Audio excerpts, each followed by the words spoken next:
दोस्तों, श्रीमद् भगवद गीता एकमात्र ऐसा ग्रंथ है जो मनुष्य को जीने का सही तरीका बताती है। गीता जीवन में धर्म, कर्म और प्रेम का पाठ पढ़ाती है। श्रीमद् भगवद गीता का ज्ञान मानव जीवन और जीवन के बाद के जीवन दोनों के लिए उपयोगी माना गया है। गीता संपूर्ण जीवन दर्शन है और इसका अनुसरण करने वाला व्यक्ति सर्वश्रेष्ठ होता है।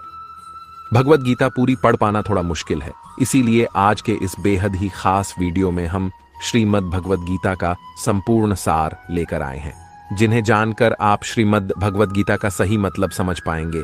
इसलिए इन विचारों को आप हर रोज रात में सोने से पहले अवश्य सुनें, या दिन में जब भी आपको समय मिले तो भगवान श्री कृष्ण के मुख से निकली इन अनमोल बातों को सुनकर इस कलयुग में अपना कल्याण करें।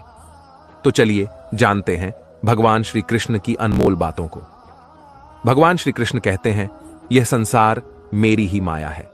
यह संसार मुझसे ही उत्पन्न हुआ है, मैं ही इसका पालन पोषण करता हूं। गीता में भगवान श्री कृष्ण महाराज ने संदेश दिया है कि अवश्य में भोगतव्यम कर्म कृतम शुभा शुभम, अर्थात व्यक्ति को अपने किए हुए शुभ और अशुभ सभी कर्मों का फल अवश्य ही भोगना होता है। नीति शास्त्रों ने मनुष्य के कर्म करने की तुलना किसान के साथ की है। वह कहते हैं कि यो यदव पति बीजन लभते हीता दृशम फलन, अर्थात जिस प्रकार एक किसान अपने खेत में जिस फसल का बीज बोता है वह बीज फसल के रूप में किसान काटता है। इस सिद्धांत के विरुद्ध न कभी आज तक हुआ है और न कभी आगे होगा। इसलिए कहावत प्रसिद्ध है कि बोए पेड़ बबूल के तो आम कहां से हुए। यही व्यवस्था परमात्मा द्वारा बनाई गई सृष्टि में मनुष्यों के ऊपर लागू होती है। परमात्मा ने मनुष्य को कर्म करने के लिए स्वतंत्र रखा है। इंसान जैसा चाहे कर्म कर सकता है, अच्छे या बुरे कर्म मनुष्य की विवेक शक्ति के ऊपर निर्भर करते हैं। मनुष्य अपने जीवन में जैसे जैसे कर्म करता जाता है वैसे वैसे ही उसके जीवन का निर्माण होता जाता है। परंतु परमात्मा ने मनुष्य को केवल कर्म करने की स्वतंत्रता दी है। कर्म फल व्यवस्था परमात्मा के अधीन है। जैसे कर्म किए हैं वैसा ही फल मिलेगा, यह निश्चित है, क्योंकि परमात्मा न्यायकारी है। परमात्मा मनुष्य द्वारा किए जाने वाले प्रत्येक कर्मों को जानने वाला है। परमात्मा के आगे किसी की सिफारिश नहीं चलती। इस कलयुग में तो लोग रिश्वत देकर अपना काम निकालते हैं, लेकिन परमात्मा को कोई रिश्वत नहीं दे सकता। इसलिए परमात्मा को पूर्ण न्यायकारी कहा गया है। परमात्मा की अटल न्याय व्यवस्था से कोई भी आज तक ना तो बचा है और न ही आगे बचेगा। इसलिए अच्छे कर्म करने वाला व्यक्ति डरता है, बुरा कर्म करने वाला व्यक्ति हर समय भयभीत होता है। उसके मन में सदैव यह शंका रहती है कि कभी मेरे बुरे कर्म सामने ना आ जाए। बुरे कर्मों के सामने आते ही उसे उन कर्मों का फल मिलना शुरू हो जाता है। ईश्वर द्वारा सभी प्राणियों को कर्म करने की स्वतंत्रता मिली है। कोई भी प्राणी कभी भी इच्छा अनुसार कैसा भी कर्म कर सकता है। इन कर्मों की आजादी के कारण ही जीवन में नयापन बना रहता है। यदि कर्म करने की आजादी ना हो तो जीवन में जीवन जैसा कुछ भी नहीं रहेगा। इसी आजादी के कारण व्यक्ति पाप पुण्य या मुक्ति में गति कर सकता है। कर्मों की इस आजादी के कारण सबको अपना अपना फल मिलता रहता है और उसको भोगता रहता है। इसी कारण जगत में इतनी अलग अलग सोच के लोग हैं। इसलिए भगवान गीता में कहते हैं, सभी प्राणी कर्म करने में स्वतंत्र हैं। व्यक्ति कई प्रकार के कर्म करता है, जिनमें अधिकतर कर्म बांधने वाले होते हैं। बांधने का मतलब है अपना फल देकर व्यक्ति को जगत में फंसाए रखने वाले होते हैं, क्योंकि यह कर्म आसक्ति और अहंकार से किए जाते हैं। वहीं कुछ दूसरे प्रकार के कर्म होते हैं जिनमें हम कर्म तो करते हैं लेकिन उनका फल हमारे चित्त में इकट्ठा नहीं होता। ऐसे कर्मों को करने की तकनीक भगवान बताते हैं कि कर्म ऐसे किया जाए कि उसके फल में आसक्ति ना रहे। इसके लिए भगवान कहते हैं कि तू इन कर्मों को मुझे अर्पण कर दे। यह एक ऐसी प्रक्रिया है जिसमें व्यक्ति के अंदर कर्म करने का अहंकार नहीं रहता और उस कर्म के फल की इच्छा भी नहीं रहती। इस प्रकार ये कर्म शुद्ध कर्म कहे जाते हैं, जो व्यक्ति को बांधते नहीं बल्कि मुक्ति में सहायक होते हैं। भगवान यदि कह रहे हैं कि कर्मों और कर्म फलों को मुझे अर्पण कर दें, तो इसका मतलब भगवान हमारे कर्मों और फलों की आजादी पर अंकुश नहीं लगा रहे हैं, बल्कि कर्म करने की सही विधि से हमको सिखा रहे हैं, जिससे कर्म भी हो जाए और वह कर्म हमें परेशान भी ना करे। हमारे शास्त्रों में कहा गया है कि व्यक्ति जिस प्रकार का व्यवहार समाज के प्रति करता है, उसके प्रति भी वैसा ही व्यवहार करना चाहिए। जो इंसान हमारी संस्कृति सभ्यता और धर्म का ही नाश करने पर तुला हुआ है। ऐसे दुष्टों का तो वध ही कर देना चाहिए। वेद में लिखा हुआ है, माया भरमानंद सद्र, अर्थात हे मनुष्य, तू मायावियों को, दुष्टों को, छल करने वालों को मार गिरा। महर्षि व्यास का कथन है कि जो मनुष्य जिसके साथ जैसा व्यवहार करें उसके प्रति वैसा ही व्यवहार करना चाहिए। यह धर्म है। ठगी से व्यवहार करने वाले के साथ ठगी का व्यवहार करना चाहिए और भला करने वाले के साथ भलाई का व्यवहार करना चाहिए। इस प्रकार शास्त्रों में, वेदों में दुष्टों की निंदा की गई है और यथापूर्वक व्यवहार करने का आदेश दिया गया है। गीता में श्री कृष्ण कहते हैं कि हमारा भाग्य हमारे ही अतीत के कर्मों का फल है। उसी तरह हम आज जो कर्म कर रहे हैं वह हमारे आने वाले कल को निर्धारित करेंगे। इसीलिए हमें हमेशा अपने कर्म अच्छे रखने चाहिए ताकि हमें इसका फल भी अच्छा ही मिले। गीता में श्री कृष्ण कहते हैं, उनके कर्जदार और वफादार हमेशा रहिए जिन्होंने आपके बुरे समय में आपका साथ दिया। अंजाम की खबर तो कर्ण को भी थी, लेकिन बात तो मित्रता निभाने की थी। श्री कृष्ण कहते हैं, शांति, सौम्यता, मौन, आत्म संयम और पवित्रता, यह पांचों चीजें मन को अनुशासित करती हैं। हर व्यक्ति में यह सारे गुण होने चाहिए, तभी वह सही मार्ग पर चल सकता है। गीता में कहा गया है कि आप किसी का भाग्य नहीं बदल सकते, लेकिन अच्छी प्रेरणा देकर उसका मार्गदर्शन तो कर ही सकते हैं। श्री कृष्ण के अनुसार जीवन में कभी मौका मिले तो सारथी बनना स्वार्थी नहीं। अहंकार मनुष्य से वह सब करवाता है जो अंत में उसी के विनाश का कारण बनता है। इसलिए मनुष्य को जितनी जल्दी हो सके अपना अहंकार त्याग देना चाहिए। श्री कृष्ण कहते हैं, कर्म वह फसल है जिसे इंसान को हर हाल में खुद काटना ही होता है। इसलिए हमेशा अच्छे बीज बोए ताकि फसल अच्छी हो। गीता जी। कर्मवाच्य के हानि लाभ में उलझने के बाद मनुष्य के कर्म की गति धीमी हो जाती है और वह धीरे धीरे लक्ष्य को अपने से दूर कर देती है। इसीलिए कर्म की गति अनवरत चलती रहे, मंद नहीं पर है। इसीलिए ही भगवान कृष्ण ने अर्जुन को यह महान संदेश दिया था कि आप चिंता किए, युद्ध करते रहो। कौन हारेगा, कौन जीतेगा, यह सब काल परिस्थिति के आधार पर अपने आप तय हो जाएगा। यही बात हमारे जीवन में भी पूर्ण रूप से लागू होती है। अगर हम सब सभी चीजों का फायदा नुकसान देखकर उस कर्म को करना ही बंद कर दे तो अंत में क्या होगा हम सबको पता है। कोई भी प्राणी और वस्तु इस संसार में अजर, अमर और स्थायी नहीं है। ये सब जानते हुए भी हम सब कर्म क्यों करते हैं? क्योंकि इस संसार की व्यवस्था सुचारू रूप से और बिना बाधा के अराजकता की स्थिति में आए, बिना सुचारू रूप से चलती रहे। हमारे माँ बाप ने हमारे को पैदा किया और अगर वह यह बात सोचने लग जाते कि पता नहीं यह वृद्धावस्था में हमारा सहारा बनेगा या नहीं, तो हो सकता था वह हमें धरती पर लाने का इरादा भी त्याग सकते थे। लेकिन उन्होंने अपना कर्म किया और फल ईश्वर के हाथ में दे दिया। तभी हम धरती पर आ पाए और ईश्वर चाहेगा तो हम उनकी अच्छी सेवा भी कर पाएंगे। गीता के अनुसार पुनर्जन्म भी होता है। हम भूल जाते हैं हम किसी भी योनि में जा सकते हैं। जो भोग योनि है उनमें परेशान होने पर आत्महत्या तक का अधिकार नहीं होता है।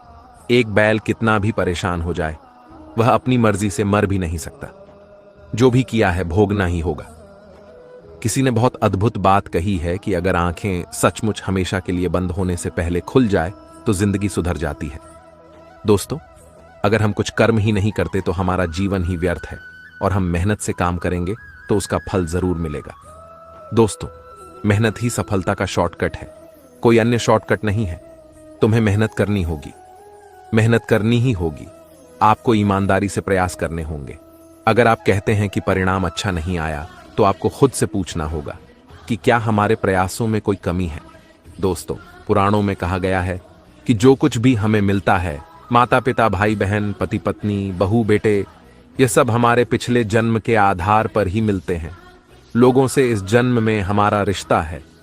ये वही लोग हैं जिससे हमारा कभी ना कभी कोई रिश्ता जरूर था, कोई हिसाब किताब था जिसे पूरा करने के लिए भगवान हमें धरती पर भेजते हैं। दोस्तों, एक बार किसी गांव में एक किसान अपने परिवार के साथ रहता था और उसकी पत्नी, और वह बहुत ही नेक विचारों के इंसान थे। उनके एक बेटी भी थी जो कि अपाहिज थी। किसान और उसकी पत्नी दोनों ही अपनी पुत्री को अपाहिज देखकर बहुत दुखी रहते थे। उन्होंने अपनी बेटी के पांव का इलाज भी करवाया, परंतु कोई फायदा नहीं हुआ। इसीलिए किसान और उसकी पत्नी दोनों अपनी बेटी की सेवा करते थे। उसके पैरों की मालिश करते हैं, उसे अपने हाथ से खाना खिलाते थे। किसान यह सोचकर परेशान रहता था, उसके बाद उसकी बेटी का क्या होगा, उसका ध्यान कौन रखेगा। किसान के गांव के पास दूसरे गांव में एक प्रसिद्ध संत महात्मा रहते थे। किसान अपनी पत्नी के साथ उन संत महात्मा की सेवा करने जाते थे और उनके उपदेश सुनते थे और वहां पर आए हुए लोगों की सेवा करते थे। एक दिन जैसे ही महात्मा जी का प्रवचन खत्म हुआ किसान ने कहा कि संत महात्मा में और मेरा परिवार आपकी और लोगों की बहुत सेवा किया करते हैं, कभी किसी का बुरा नहीं करते और अहिंसा के मार्ग पर चलते हैं और सच्चे मन से भगवान की पूजा अर्चना करते हैं। फिर भी हमारी बेटी अपाहिज क्यों पैदा हुई? उसे अपाहिज देखकर हमें बुरा लगता है। किसान की यह बात सुनकर महात्मा ने अपने नेत्र बंद कर लिए और कुछ समय बाद वापस नेत्र खोले और कहा कि मैं तुम्हारा पूर्व जन्म देख लिया और यह सब तुम्हारे पूर्व जन्म के पापों का फल है। पूर्व जन्म में तुम अपनी पत्नी और बेटे बहू के साथ रहते थे। तुम्हारा बेटा नगर के बाहर राजा के यहाँ नौकरी करता था और पिछले जन्म में जो तुम्हारी बहू थी वही अब तुम्हारी बेटी है भाई। तुम्हारे घर में एक दुधारू गाय भी थी जिसकी तुम बहुत सेवा करते थे, लेकिन अपनी बहू के साथ तुम्हारा व्यवहार बहुत गलत था। तुम सदा अपनी बहू को बहुत परेशान करते थे और उसे खड़खोटी सुनाते थे। बुरी बातें सुनकर तुम्हारे बहू बहुत परेशान थी, लेकिन फिर भी वह कुछ भी नहीं बोलती थी। एक बार की बात है, वह इतनी सहेली के साथ मेला देखने चली गई थी। वापस आने पर तुमने गुस्से से एक डंडा उसकी तरफ फेंका जिससे उसके पैर की ही हड्डी टूट गई और वह एक पैर उठाकर चलने लग गई और पूरे जन्म में वह परेशान ही रही, लेकिन फिर भी वह कुछ नहीं कहती थी। इस जन्म में तुम्हारी बेटी तुम्हारी वही बहू है, झूठ जो अपना हिसाब पूरा करने के लिए आई। जैसे तुमने उसे उस जन्म में रुलाया था, वह इस समय में तुम्हें रुला रही है। हालांकि तुमने गाय की सेवा की थी, जिसके कारण तुम्हें इस जन्म में बुद्धि निर्मल मिली है। तुम्हारा ज्यादा बुरा नहीं हुआ, तुम्हें अपने कर्मों की ही सजा मिली है। इसलिए हमेशा अच्छे और नेक कर्म करने चाहिए। कर्म का फल हर पल हमें मिलते रहता है, क्योंकि एक एक सांसों में हमारे साथ जो घटना घटित हो रही है वह हमारे कर्मों का परिणाम ही है। कर्म के कारण ही हम सांस ले पा रहे हैं। तो किसी की सांस अभी अभी खत्म हो चुकी होती है। कर्म हमारी काया तो उसका फल हमारी परछाई है। दोनों सदा साथ साथ ही रहते हैं। कर्म के कारण ही कोई आसानी से सांस ले पाता है तो कोई दमा में दम घुटता महसूस करता है। कर्म का फल हमको जागते, सोते, उठते, बैठते भोगना ही होता है। कर्म का कुछ फल तो तुरंत मिलता है, तो कुछ कर्मों के फल के लिए जन्मों जन्म इंतजार करना होता है। जैसे किसी ने आग में हाथ डाला तो तुरंत जल जाएगा, उसके लिए कल या परसों नहीं लगेगा। किंतु अपने यदि किसी का खून किया है, किसी को बेतहाशा तंग किया है, तो हो सकता है उसी जन्म में इसका फल ना मिले, लेकिन देर सबेर जरूर इसका दुष्परिणाम आपको भुगतना होगा ही। इसके फल से कोई बच नहीं सकता, चाहे ईश्वर का अवतार भगवान राम ही क्यों ना हो। उन्होंने भी बाली को छुप कर मारा था। उसके परिणाम में उन्हें श्री कृष्ण अवतार में उसी बाली के हाथों मरे जो शिकारी रूप में आया था। इसी प्रकार यदि आपने किसी की मदद की है तो ईश्वर वह मदद आप तक किसी न किसी माध्यम से कई गुना करके लौटा देंगे। ना अच्छा कर्म मिटता है ना बुरा कर्म, यहां तक कि हमें मानसिक कर्मों की सजा भी मिलती है। इसलिए कहा जाता है जैसे गाय का बच्चा हजारों गायों की संख्या में भी अपनी मां को ढूंढ लेता है, वैसे ही कर्म अपने कर्ता को भी हर हॉल में ढूंढ लेता है। अपने किसी का लिया पैसा नहीं लौट आया तो किसी जन्म में उसके नौकर या पालतू जानवर बनकर उसकी सेवा और चाकरी करेंगे, पर हिसाब तो पूरा होकर रहेगा। किसी का भला चाहा है तो वह भी आपकी किस्मत के कांटे कब दूर कर दगा आप समझ ही नहीं पाएंगे। अतः सेवा, दान, परोपकार जैसे पुण्य कर्म हमारे कर्म बंधनों को काटती है। इसलिए शास्त्रों में सत्कर्म करने पर जोर दिया गया है, क्योंकि अंततः हमारा उद्देश्य सभी कर्म बंधनों से मुक्त होना ही है। और जब हम कर्म का सिद्धांत समझेंगे तभी इस चक्रव्यूह से बाहर आ पाएंगे। हर कर्म का फल अलग अलग मिलता है, अर्थात बुरे कर्म के फल अच्छे कर्म के फल से निरस्त नहीं होते। कुछ कर्मों जैसे दैनिक दिनचर्या के कर्मों के फल तो साथ के साथ ही मिल जाते हैं, परंतु कुछ कर्मों के फल संचित हो जाते हैं और कुछ समय पश्चात इसी जन्म में या आने वाले जन्मों में प्रारब्ध के रूप में मिलते हैं। वर्तमान में किए जा रहे कर्म क्रियमाण कर्म कहलाते हैं। ऐसे क्रियमाण कर्म जिनके फल साथ के साथ नहीं मिलते, वे संचित कर्म कहलाते हैं और संचित कर्म प्रारब्ध के रूप में विभिन्न योनियों में भोगे जाते हैं और क्रमशः निरस्त होते जाते हैं। सबसे अंत में जीव पुनः बचे हुए कर्मों को प्रारब्ध के रूप में लेकर मनुष्य योनि में आता है। अन्य योनियों और मनुष्य योनि में यह अंतर है कि जबकि अन्य योनियों में जैसे जैसे कर्म भोगे जाते हैं वे निरस्त होते जाते हैं, परंतु मनुष्य योनि में प्रारब्ध कर्म भोगे जाने पर निरस्त तो होते हैं, परंतु हर भोगे जाने वह कर्म नए कर्म पैदा करता जाता है। दरअसल मनुष्य योनि में भोगे जाने वाला कर्म प्रारंभ में क्रियमाण कर्म होता है, जो फिर संचित और प्रारब्ध कर्मों का स्रोत बनता है। इस प्रकार यह चक्र युग युगांतर तक चलता रहता है, जब तक जीव को मोक्ष की प्राप्ति नहीं हो जाती, अर्थात जब तक वह जन्म मरण के चक्र से छूट नहीं जाता। संक्षेप में मोक्ष का भी जिक्र कर लेते हैं, क्योंकि मोक्ष भी तो हमारे द्वारा किए जाने वाले कर्मों के तरीके पर निर्भर होता है। जब जीव मनुष्य के पाप और पुण्य दोनों प्रकार के कर्म फल शून्य हो जाते हैं तो वह मोक्ष का सुपात्र बन जाता है। गीता में और ब्रह्म विद्या शास्त्र में कहा गया है कि जब हम कर्म निष्काम भाव से करते हैं तो हमें उन कर्मों के फलों को भोगना नहीं होता। इसका यह अर्थ निकलता है कि मनुष्य योनि में यदि हमारे प्रारब्ध के कर्मों को भोगने का तरीका निष्काम होगा तो प्रारब्ध के कर्म तो निरस्त हो जाएंगे, परंतु नए कर्म नहीं मिलेंगे, अर्थात न संचित होंगे और न ही नया प्रारब्ध बनेंगे। निष्काम कर्म अर्थात स्वयं को परमेश्वर का दास समझते हुए परमेश्वर के वचनों के अनुसार अपने कर्तव्य निभाना, परंतु उनके फल की इच्छा न रखना। भगवत गीता समझाती है कि आत्मा अजन्मी है, इसे कोई मार नहीं सकता, कोई जला नहीं सकता, डूबा नहीं सकता, काट नहीं सकता, लेकिन आत्मा को परमात्मा के साथ हमेशा रहने के लिए यह परीक्षा रूपी जीवन में बैठना ही पड़ेगा। इस परीक्षा के लिए परमात्मा से बिछड़ के आत्मा को पृथ्वी पर किसी न किसी रूप में जन्म लेना पेड़ी डीडे हता है और 89 करोड़ योनियों को जीने और भोगने के बाद एक आत्मा को मनुष्य का शरीर और दिमाग मिलता है। इस सबसे बड़ी मर्यादाओं की परीक्षा में बैठने के लिए हर मनुष्य को इस पूरी परीक्षा के दौरान तरह तरह की अच्छी और बुरी भावनाओं की चक्रव्यूह में अपने ही भाई बहन और मित्रों के साथ डाला जाता है, जिसमें हर आत्मा को अपने अंदर के तामसिक और राजसिक अवगुणों से निकल के सात्विक जीवन में प्रवेश करने के मौके मिलते हैं। हमारे तामसिक गुण वह है जो हमारे अंदर हीन भावना पैदा करके हमें खुद को नुकसान पहुंचाते हैं, और हमारे राजसिक गुण हमें लोभी बनाकर दूसरों के प्रति नुकसान पहुंचा सकते हैं। इस परीक्षा के दौरान हर आत्मा को तामसिक और राजसिक गुणों को खत्म करके अपने सात्विक गुणों से परिचित होना पड़ी।